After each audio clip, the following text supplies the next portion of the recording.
దేవునికి స్తోత్రం కలుగునుగాక. రండి ప్రియమైన దేవుని బిడలారా, దేవుని వాక్యము ద్వారా ఆత్మీయ స్థితిలో మనం బలం పొందుకుందాం. ఈరోజు ఒక ప్రత్యేకమైన విషయాన్ని మీతో మాట్లాడాలని నేను ఇష్టపడుతున్నాను. పరిశుద్ధ గ్రంథములో కొత్త నిబంధన 27 పుస్తకాలలో 5 పుస్తకాలు యోహాను గారి ద్వారా వ్రాయబడ్డాయి. ఆ యోహాను గారు రాసిన 3వ పత్రికలో 2వ వచనంలో ఒక మాట ఉపయోగించారు. ఏమంటున్నారంటే, ప్రియుడాన్ని ఆత్మ వర్ధిల్లుచున్న ప్రకారము నీవు అన్ని విషయములలో వర్ధిల్లుచు సౌఖ్యముగా ఉండవలెనని ప్రార్థించుచున్నాను అన్నాడు. ఈరోజు క్రైస్తవ భక్తి జీవన విధానంలో మనము అన్ని విషయములలోనూ వర్ధిల్లే స్థితిలోకి రావాలి. అన్ని విషయములలోనూ మనం వర్ధిల్లినట్లుగా ఉన్నామా లేదా? మనం లోక సంబంధమైనటువంటి ఆలోచన కలిగి ఉంటాం. అన్ని విషయాల్లో వర్ధిల్లడం అంటే, మాకు 2 బిల్డింగులు ఉన్నాయండి, 2 కార్లు ఉన్నాయండి, మాకు ఏసీ రూములు ఉన్నాయండి, ఇవన్నీ మనం వర్ధిల్లడం అనుకుంటాం. లేక ఇవన్నీ పెద్ద ఆశీర్వాదాలను అనుకుంటాం. అందుకని అంటున్నాను నేను, అన్ని విషయాలలో మనం వర్ధిల్లడం అంటే బైబిల్ ప్రకారంగా ఏంటి? What the Bible teachers about that? అన్ని విషయాలలో అన్న మాట మనం ఎలా అర్థం చేసుకోవాలి? ఈ భౌతికపరమైనటువంటి పేరు ప్రఖ్యాతులు, ఘనకీర్తులు ఇవేనా అన్ని విషయాలంటే? లేక లోక సంబంధమైనటువంటి ఆస్తిపాస్తులు, లోక సంబంధమైనటువంటి విశేషమైనటువంటి విషయాలలో మనం వర్ధిల్లడమేనా? అదేనా బైబిల్ చెప్పింది? కాదు ప్రియులారా. మనము అన్ని విషయాలలో ఎలాగ ఉండాలి అనేది పరిశుద్ధ లేఖనాలలోంచి మనం నేర్చుకుంటే, పౌలు భక్తుడు మరి సౌలుగా జీవించిన దినాలలో చాలా విచిత్రమైన ప్రవర్తన కలిగిన వారు, కరుడుగట్టినటువంటి ఒక మనస్సు కలిగిన వారు, అర్థం చేసుకోలేనటువంటి వితండవాదిగా ఉన్నవారు, సత్యాన్ని తెలుసుకోవడానికి ప్రయత్నం చేసేవారు కాదు, చెప్తే వినేవారు కాదు. అలాంటి ఒక మాటలో చెప్పాలంటే మత ఛాందసుడుగా, పిచ్చోడుగా, మత ఉన్మాదిగా ప్రవర్తించిన వ్యక్తి. అలాంటి ఒక వ్యక్తి సత్యాన్ని గ్రహించుకొని అన్ని విషయాలలో అన్న మాటను తను చాలా బాగా అర్థం చేసుకున్నారు.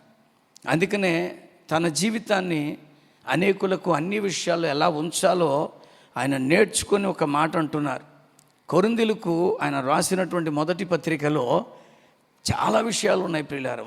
ఆ మొదటి పత్రికలోని విషయాలే చెప్తున్నాను. అనేకమైన విషయాలు బైబిల్లో ఉన్నప్పటికీ పౌలు కొరింథీయులకు రాసిన మొదటి పత్రికలో చెప్పిన ఈ అన్ని విషయాలు ఏంటో మనం గమనిద్దాం. 2వ అధ్యాయంలో 15వ వచనంలో ఈ మాట ఉంది. ఆత్మ సంబంధి అయిన వాడు అన్నిటినీ వివేచించును గాని అతడు ఎవరి చేతనైనను వివేచింపబడడు. ఇది అన్నిటినీ వివేచించగలిగే హృదయం రావాలి. నేను అన్నిట్లోనూ ఆశీర్వాదకరంగా ఉన్నాను, అన్నిటిలోనూ వర్ధిల్లాను అంటే వివేకంలో వర్ధిల్లేవా? విషయాన్ని వివేచింపడంలో వర్ధిల్లేవా? విషయాన్ని అర్థం చేసుకోవడంలో నువ్వు వర్ధిల్లేవా? అందుకనే నేను అంటున్నాను, దేవుని యొక్క సన్నిధిలో ఆయనను తెలుసుకున్న తర్వాత ఇతడు అన్ని విషయాలలో వివేకంగా మాట్లాడడం మొదలుపెట్టాడు. అంతకుముందు అవివేకిలా ప్రవర్తించిన వాడే. ప్రభువు మనస్సును ఎరిగి ఆయనకు బోధింపగలవాడెవడు? మనమైతే క్రీస్తు మనస్సు కలిగిన వారు. ఈరోజు దేవుడికే ఆయన రాసిన లేఖనాలని వేరుగా చెప్పగలిగే బుద్ధిమంతులు చాలామంది బయలుదేరారు. ఆ లేఖనంలో ఒక మాట ఉంటే వాడికేదో అర్థమైంది, ప్రపంచానికి వదిలేయడం, ఇదే లేఖన సత్యం అనడం. దేవుడికే బోధించగలిగేవాడు ఎవడున్నాడు? దేవుడు ఏ కాన్సెప్ట్లో దాన్ని రాయించారు, ఏ విధంగా అది మనతో మాట్లాడుతున్నదని ఆలోచిస్తే ముందుగా అన్నిటిలోనూ ఆత్మ సంబంధిగా ఉన్నవాడు వివేకంతో ఉంటాడు. ఈరోజు వివేకము లేదండి. వాక్యాన్ని అందించడం కంటే కూడా కాంట్రవర్షియల్ మాటలు అందించి పేరు ప్రఖ్యాతులు సంపాదించుకొని, వాళ్ళకున్నటువంటి సబ్స్క్రైబర్ని పెంచుకొని, ఫాలో అయ్యే వాళ్ళని పెంచుకొని, ఇదంతా అబ్సల్యూట్లీ రాంగ్. అందుకని స్పష్టంగా అంటున్నాను, నేను అన్నిటిలోనూ నువ్వు వివేకంగా ఉన్నావా?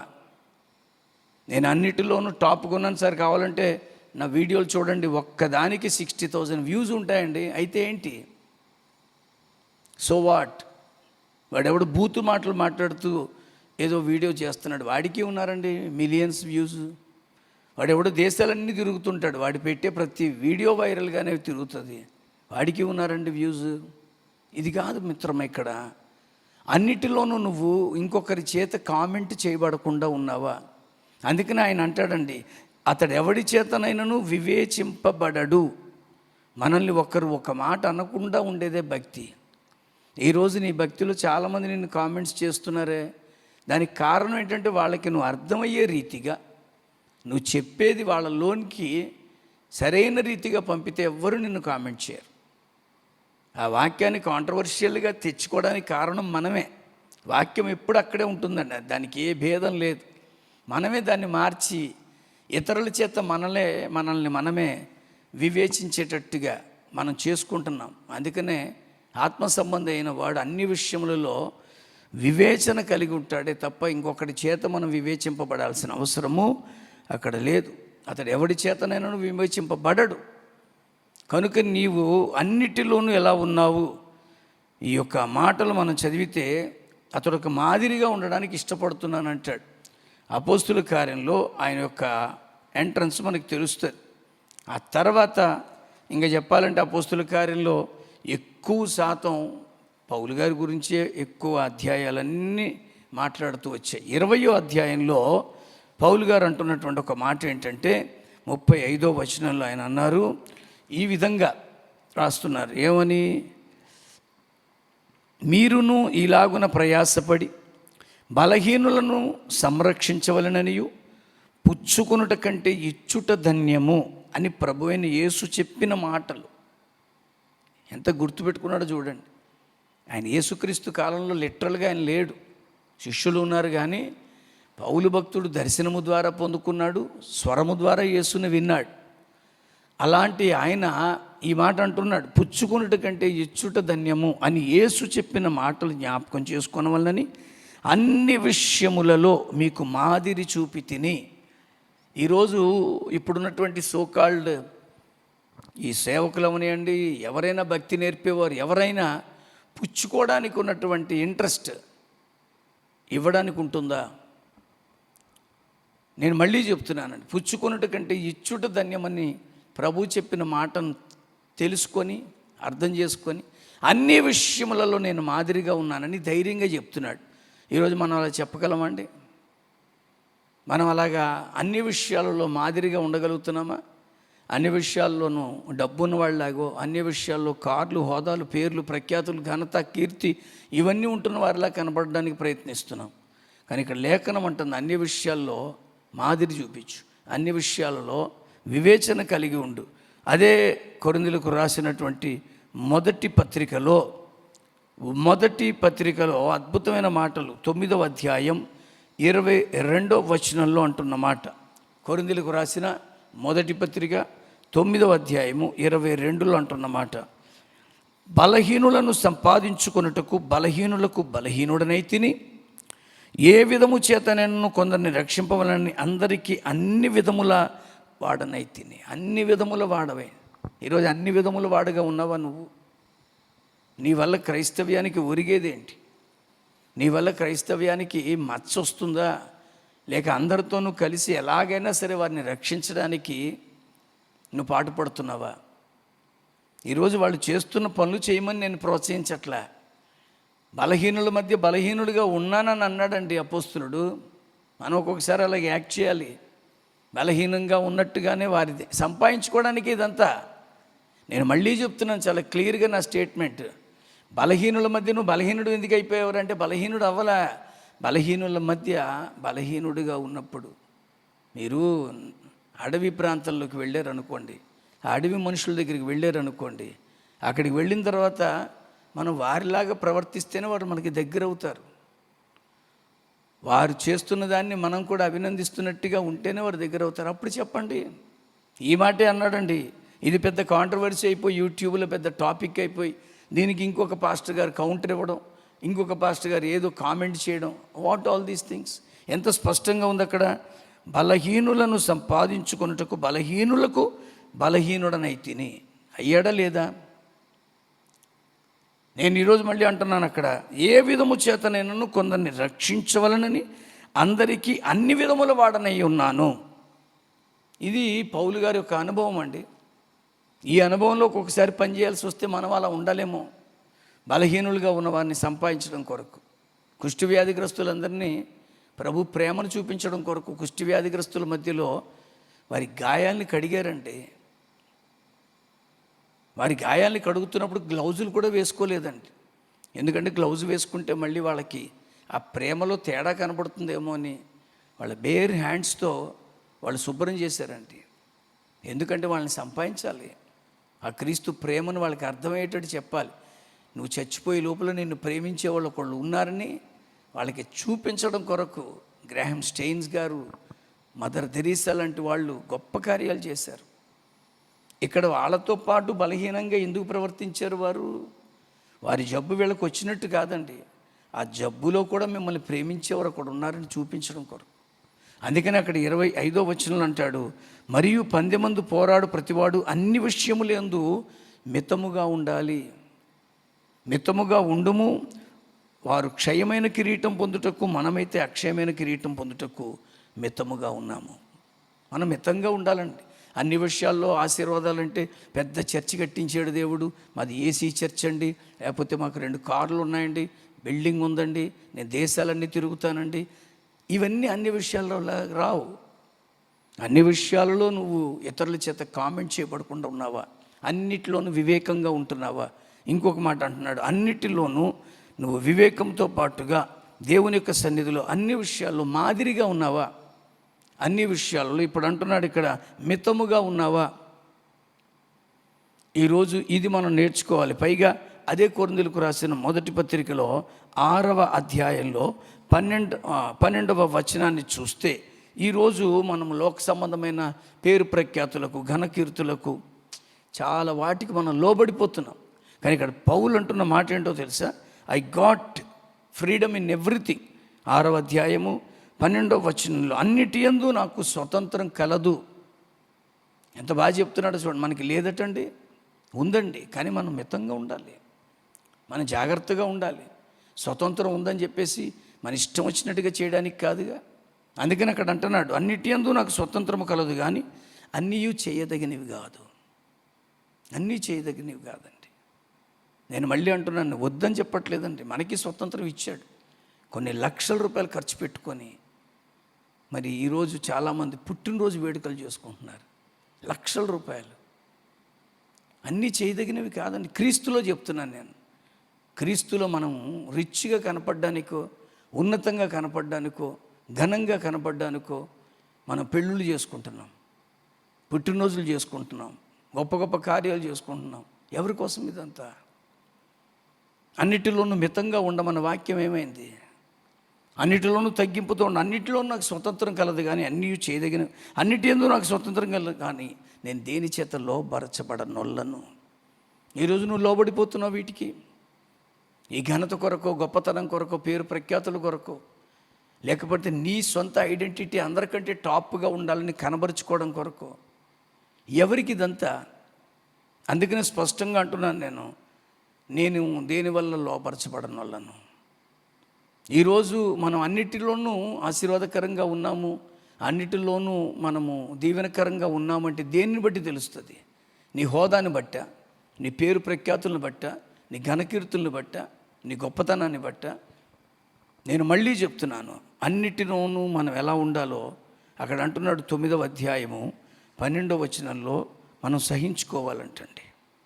ఆయన అంటున్నటువంటి మాట, ఇతరులకు మీ పైన ఈ అధికారములో పాలు కలిగిన ఎడల మాకు ఎక్కువ కలగదా? అయితే మేము ఈ అధికారమును వినియోగించుకొనలేదు, కానీ క్రీస్తు సువార్తకు ఏ అభ్యంతరమైనను కలగచేయకుండుటకై అన్నిటినీ సహించుకుంటున్నాం. ఈరోజు నేను అన్నిట్లోనూ వర్ధిల్లాను అంటే, వీటిలో వర్ధిల్లావా మిత్రమా? నువ్వు డబ్బులో వర్ధిల్లావు, పేరు సంపాదించడంలో వర్ధిల్లావు, నీ వెనక మందిని తిప్పుకోవడంలో వర్ధిల్లావు, నీ పుట్టినరోజులు, నీ వివాహాలు ఘనంగా చేసుకోవడంలో వర్ధిల్లావు. ఆలోచన చెయ్యి, నువ్వు ఎందులో వర్ధిల్లుతున్నావు? ఇలాంటి విషయాల్లో నువ్వు వర్ధిల్లావా? నువ్వు నిజంగా సహించుకోగలుగుతున్నావా? ఇంకా ఏమంటాడో తెలుసా అండి, అక్కడే 22వ వచనంలో, నేను అన్ని విధాల వాడనైతిని, ఎలాగైనా సరే అందరినీ రక్షించాలనే కాన్సెప్ట్లో అందరి వాడని. నువ్వు రిచెస్ట్ బట్టలు కట్టుకొని, నువ్వు పూరెస్ట్ ప్లేస్కి వెళ్తే వాళ్ళు నేను రిచ్గా చూస్తారే తప్ప వాళ్ళలో ఒక మనిషిగా చూడరు. వాళ్ళలోకి నువ్వు కలవాలి మిత్రం. అన్నిటినీ నువ్వు సంపాదించుకోవాలంటే దేవుని యొక్క సన్నిధిలో అందరి వాడలాగా నువ్వు ఉండాలి. 25వ వచనంలో కూడా అన్నాడు, మితముగా నేను ఉంటున్నాను. ఈరోజు మితముగా ఉండి లోకానికి ఒక మాదిరిని చూపెడదాం ప్రియులారా.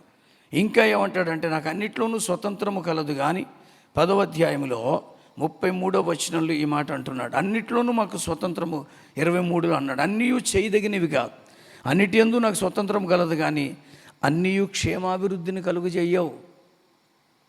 ఈరోజు నువ్వు అన్నిట్లోనూ నేను బాగున్నాను అనుకుంటున్నావు కదా, వీటిలో నువ్వు బాగున్నావా? గలతీయులకు రాసినటువంటి పత్రికలో ఆయన ఖచ్చితంగా చెప్తాడు. 5వ అధ్యాయం 12, 13 వచనాలలో మిమ్మును ఎందుకు పిలిచాడు దేవుడు? ఆ వచనంలో అంటాడు, సహోదరులారా మీరు స్వతంత్రులుగా ఉండటకే పిలువబడ్డారు. అయితే ఈ స్వతంత్రం మీరు ఏం చేసుకోవాలి? శారీరక క్రియలకు హేతువు చేసుకొనక ప్రేమ కలిగిన వారై ఒకరికొకడు దాసులే ఉండండి. నేను అంటున్నాను, ఈరోజు అలా ఉంటావా? శారీరక క్రియలకు నీతో మాట్లాడాలంటే ఓ 10 మందితో మాట్లాడితే తప్ప నువ్వు లైన్లోకి రావు. నిజంగా యేసుక్రీస్తు వారు అలా చేశారా? పరిచర్య చేయడానికి వచ్చానే తప్ప పరిచారం చేయించుకోవడానికి రాలేదన్నారు. నువ్వెంత మందిని తిప్పుకుంటున్నావు, ఎంతమందితో నువ్వు పరిచర్య చేయించుకుంటున్నావు.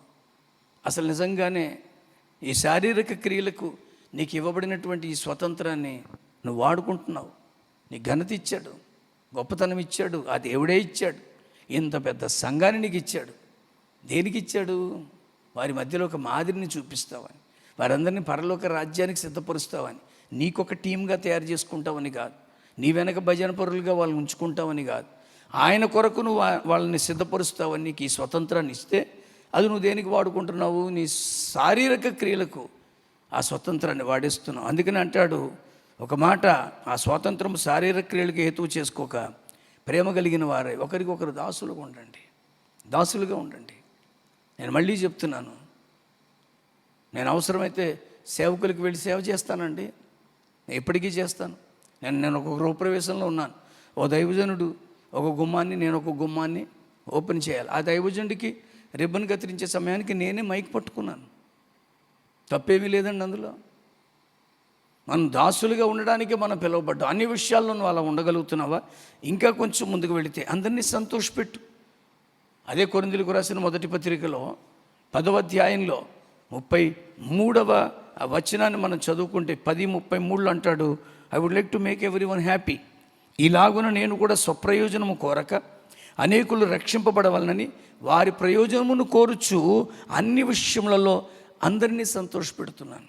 నిన్ను బట్టి సంఘానికి మాత్రమే కాదు, సేవకులకు మాత్రమే కాదు, సమాజానికి కూడా సంతోషం ఉందా? అందరినీ సంతోషపెట్టగలుగుతున్నావా?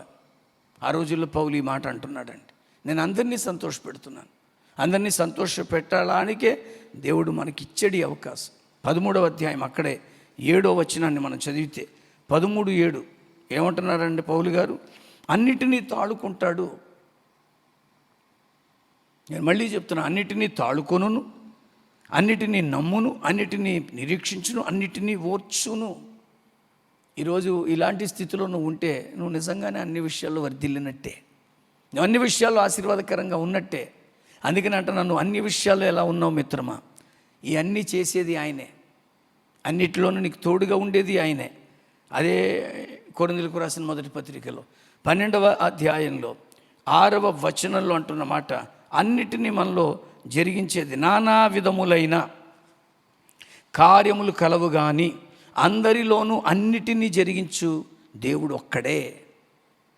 అందరిలోనూ జరిగించేది ఆయన ఒక్కడే. నేనేదో ప్రత్యేకంగా ఉన్నాను దేవునికి, అందుకనే దేవుడు నాకు ఇది చేశాడు, ఇలా చేయించాడు అని అనడానికి లేదండి. అందరిలోనూ కార్యసిద్ధి కలిగించేది ఆయనే. అందుకనే అంటున్నాను, నేను అన్నిటిలోనూ ఆశీర్వాదకరంగా ఉన్నావా? నేర్చుకో మిత్రమా. కష్టాల్లో ఉన్నావు, ఇరుకుల్లో ఉన్నావు, ఇబ్బందుల్లో ఉన్నావు, సమస్యల్లో ఉన్నావు, శోధనలో ఉన్నావు, అన్నిటిలోనూ నేర్చుకోగలుగుతున్నావా? కొరింథీయులకు రాసిన 2వ పత్రికలో 9వ అధ్యాయంలో 8వ వచనంలో అంటాడు, మరియు అన్నిటి యందు ఎల్లప్పుడూ మీలో మీరు సర్వసమృద్ధి గలవారై ఉత్తమమైన ప్రతి కార్యము చేయుటకు దేవుడు మీ ఎడల సమస్త విధములైన కృప విస్తరింపచేస్తాడు. మీరు అన్నిటిలోనూ కూడా ఎలా ఉన్నారు? ఒకసారి అంటున్నాను అన్నమాట, అన్నిటి యందు ఎల్లప్పుడు మీలో మీరు సర్వసమృద్ధి గలవారే. ఇది తక్కువ లేకుండా దేవుడు ఉంచుతాడండి.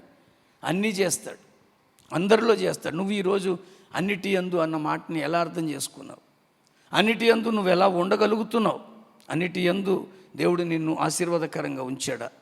నేను మళ్ళీ అంటున్నాను, 6వ అధ్యాయము 8వ వచనము, కొరింథీయులకు రాసిన 2వ పత్రికలో, ఘనత వలనను సుకీర్తి దుష్కీర్తుల వలనను దేవుని పరిచారకులమై ఉండి అన్ని స్థితులలో మమ్మను మేమే మెప్పించుకొనుచున్నాం. ఇంకేమన్నాడండి? మేము మోసగాండ్రమై ఉన్నట్లుగా ఉండియు సత్యవంతులము, తెలియబడని వారమై ఉన్నట్లుండియు బాగుగా తెలియబడిన వారము, చనిపోవచ్చున్న వారమై ఉన్నట్లుండియు ఇదిగో బ్రతుకుచున్న వారము, శిక్షింపబడిన వారై ఉన్నట్లుండియు చంపబడిన వారము, చంపబడని వారము, దుఃఖపడిన వారమై ఉన్నట్లుండియు ఎల్లప్పుడూ సంతోషించు వారము, దరిద్రులమై ఉన్నట్లుండియు అనేకులకు ఐశ్వర్యము కలిగించువారు, ఏమియూ లేని వారై ఉన్నట్లుండియు సమస్తము కలిగిన వారం. ఇదండి అన్ని విషయాల్లో ఆశీర్వాదం. ఇంత గంభీరమైన సత్యాన్ని పౌలు గారు మనతో మాట్లాడారు. 8-10 వచనాలు కలిసి ఉంటాయి. ఈరోజు ఈ విషయాలన్నీ నువ్వు చదువుకొని వీటిల్లో మనం నమ్మకంగా ఉన్నామా? వీటిలో మనం మాదిరిని చూపించగలుగుతున్నామా? వీటిల్లో మనము దేవునికి ఘనత తీసుకురాగలుగుతున్నామా? ఈరోజు ఆలోచన చేస్తే God would like to bless you. అన్నిటిలోనూ నన్ను ఆశీర్వదించడానికి ఇష్టపడుతున్నాడు. అయితే నేర్చుకోవాలి. అన్నిటిలోనూ నేను దేవుణ్ణి సంతోషపెట్టేవానిగా ఉండాలని ఫిలిప్పీలకు రాసిన పత్రికలో 4వ అధ్యాయంలో 12వ వచనంలో అంటాడు, ఇదివరకే నేను గెలిచితునైనను, ఇదివరకే సంపూర్ణ సిద్ధి పొందితునైనను నేను అనుకోవట్లేదు లేదు. నేను దేని నిమిత్తము క్రీస్తు యేసు చేత పట్టబడితునో దానిని పట్టుకున్న వాళ్ళని గురి యొద్దకే పరిగెడుతున్నాను. మళ్ళీ అంటాడు అక్కడ, సహోదరులారా, అన్ని విషయాలలో మనం నేర్చుకోవాలండి. అన్ని విషయాలలో నేను నేర్చుకుంటున్నాను. ఈరోజు నేను ఏదో సాధించేశానని, నేనేదో గొప్ప పొందేశానని, నేనేదో ఆధిక్యంగా నేను ఉన్నానని నేను అనుకోవట్లేదు. ఎంత బాగా అంటాడంటే, అన్ని విషయములలో నేను నేర్చుకోవడానికి ఇష్టపడుతున్నాను. I would like to learn something. ఆయన అంటున్నటువంటి మాట, ఒకప్పుడు నాకు అన్నీ ఉన్నాయి, ఇప్పుడు ఏమీ లేదు, అయినా సరే నాకు కొదువు కలిగినట్టుగా నేను లేను. ఈ పరిగెత్తే పరుగులో అన్నీ నాకు తెలుసని చాలామంది పరిగెడుతున్నారు. వద్దండి, ఈ విషయాలు నీకు తెలుసా? ఇలాంటి తగ్గింపుతో మనం పరిచర్య చేయగలుగుతున్నామా? దేవుని పరిచర్యలో వాడబడుతున్నామా? అక్కడ అంటాడు, ఎంత బాగా అన్నాడంటే, అక్కడ 4వ అధ్యాయంలో వస్తే 11-12 వచనాల్లో, నాకు కొదువు కలిగినందున ఇలా చెప్పట్లే, నేను ఏ స్థితిలో ఉన్నానో ఆ స్థితిలో సంతృప్తి కలిగి నేర్చుకొని ఉన్నాను. దేని స్థితిలో ఎరుగుదును, సంపన్న స్థితిలో ఎరుగుదును, ప్రతి విషయంలో అన్ని కార్యములలో కడుపు నిండి ఉండుటయు, ఆకలి కొని ఉండుటయు, సమృద్ధి కలిగి ఉండుటయు, లేమిలో ఉండుటయు నేర్చుకున్నాను. ఈరోజు నువ్వు నేర్చుకుంటున్నావు మిత్రమా? లేమిలో ఉండడం నీకు తెలుసా? అన్నీ నీకు కలిమే కావాలి, నీకు పెద్ద హడావిడి కావాలి, నీకు గొప్ప ఘనత కావాలి. లేని వాళ్ళు ఉంటారండి, వాళ్ళ దగ్గరికి వెళ్ళి నువ్వు వాక్యం చెప్పగలవా? నేను అంటున్నాను మళ్ళీ, లేని వాళ్ళు ఉంటారండి, వాళ్ళ దగ్గరికి వెళ్ళి నీ సాక్ష్యాన్ని పంచగలవా? లేని వాళ్ళు ఉంటారండి, వాళ్ళతో నువ్వు మమైకం అవ్వగలవా? నేర్చుకుందాం. అన్ని విషయాల్లో ఆశీర్వాదం కంటే గొప్ప బట్టలు కట్టుకోవడం, పెద్ద పెద్ద కారులో తిరగడం, పెద్ద పెద్ద మందిరాలు కట్టడం, లేకపోతే పెద్ద పెద్ద దేశాలు వెళ్ళడం, ఇవన్నీ కాదండి. పౌలు నేర్పుతున్నాడు మనకి. అన్ని విషయాల్లో మాదిరి ఉందా? అన్ని విషయాల్లో సహించుకోగలుగుతున్నావా? అన్ని విషయాల్లో మితముగా ఉండగలుగుతున్నావా? అన్నిటినీ తాడుకోగలుగుతున్నావా? తట్టుకోగలుగుతున్నావా? బలహీనుల దగ్గర బలహీనుడిగా ఉండగలుగుతున్నావా? కొందరిని రక్షించాలని వారి కొరకు సమర్పణ కలిగిన స్థితిలో ఉన్నావా? ఇవన్నీ మనకి నేర్పిస్తున్నాడు. ఈరోజు పేతురు రాసిన మొదటి పత్రిక 4:7తో ఈ ఆలోచన మనం ముగించుకుందాం. పేతురు రాసిన మొదటి పత్రిక 4వ అధ్యాయము 7వ వచనంలో అంటున్నటువంటి మాట, అయితే అన్నిటికీ అంతము సమీపించింది. చాలండి, ఈ పేరు ప్రఖ్యాతులు, ఘనకీర్తులు, గొప్పతనాలు ఇవన్నీ ఒకరోజు పోతాయి, ఏమీ ఉండవు.